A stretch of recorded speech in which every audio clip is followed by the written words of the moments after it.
The story of Anne Frank.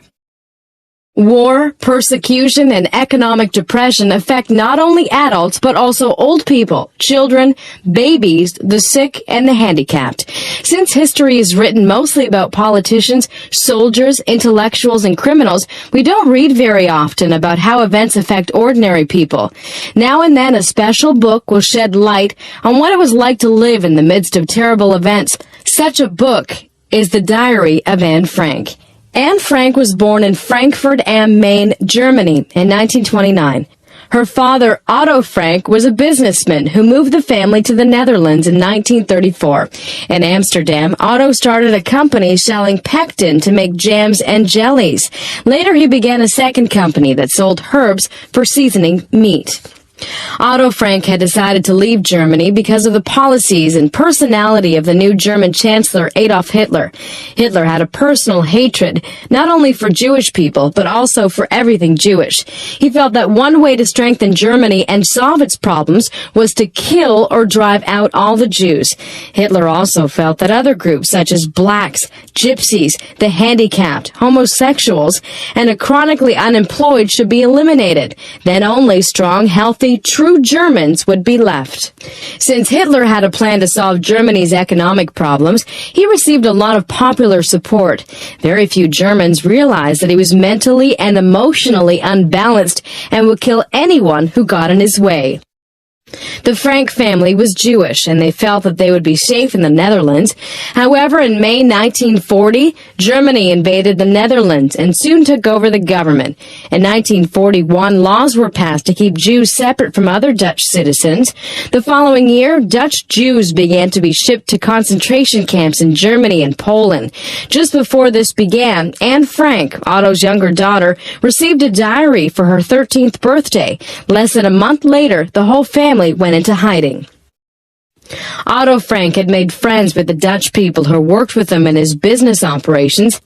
Now these friends were ready to help him, even though hiding Jews from the authorities was treated as a serious crime. Behind Otto Frank's business offices, there was another house that was not visible from the street. Here the Franks moved many of their things.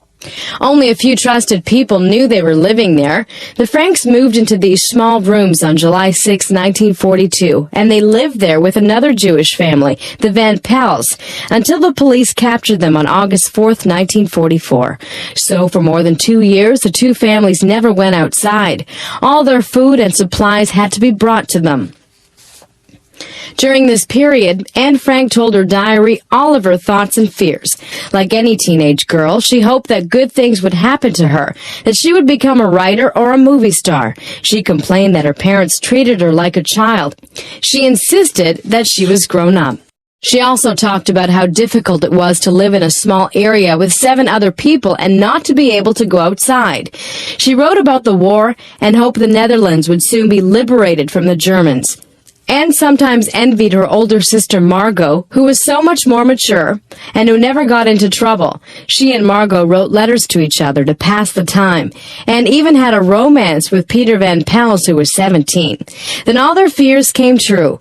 All the 8 Jews hiding in the house were arrested and eventually sent to Auschwitz death camp in Poland. Although the war was ending, it did not end soon enough for the Frank family. Only Otto Frank survived the war. One of their helpers, Miep Gies, saved Anne's diary and kept it. After the war, Otto Frank decided to publish it. Since 1947, more than 20 million copies had been sold in 55 languages. Anne's diary shows the terrible cost of hatred, persecution, and war better than any history book. Alexander Graham Bell. The Victorian period was a time of many new inventions. Earlier discoveries such as the steam engine, the screw propeller, the power of electricity, and the possibility of sending messages along a wire were now applied to everyday life. Inventors such as Thomas Edison and Nikola Tesla explored new methods for harnessing electric power. Some of the greatest discoveries were made by Alexander Graham Bell. Bell was born in Scotland in 1847. Both his father and grandmother grandmother taught speech methods and worked with deaf and dumb children. Alexander was also interested in this work, especially as his mother was almost deaf. Alexander's two brothers died of tuberculosis, and he himself contracted the disease, so his parents decided to leave Scotland for a drier, healthier climate. They moved to Bradford, Ontario, Canada, and lived in a roomy, comfortable house overlooking the Grand River. Today, the Bell Homestead is an historical museum that attracts visitors from all over the world. At that time, Canada did not have a lot of business opportunities, so Alexander found a job teaching speech in Boston, USA, but he returned to Brantford every summer. In Boston, Bell married one of his deaf students. His father-in-law suggested that there were good business opportunities in inventing communication devices. Bell soon developed a method for sending more than one telegraph message at the same time. While working on improving the telegraph, Bell and his assistant Thomas Watson found a way to send the human voice over wires.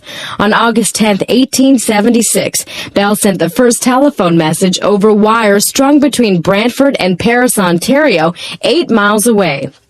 The telephone caused an international sensation, with government leaders asking to have one, but Bell didn't stop there. He worked on the recording properties of wax cylinders and other approaches to flat phonograph records. He also developed the photophone, which later led to the development of the motion picture soundtrack. Bell worked on these inventions at his laboratory in Washington, D.C., but he didn't like the hot, humid summer weather there, so Bell began looking for a new place to spend his summers. He decided to build a summer home in Cape Breton Island, Nova Scotia. The island reminded Bell of his native Scotland. Now he had space during the summer to do experiments outside. He soon began to experiment with flying machines. Bell designed and tested huge kites, hoping to come up with a frame for a flying machine. Along with some enthusiastic friends, Bell also experimented with airplanes.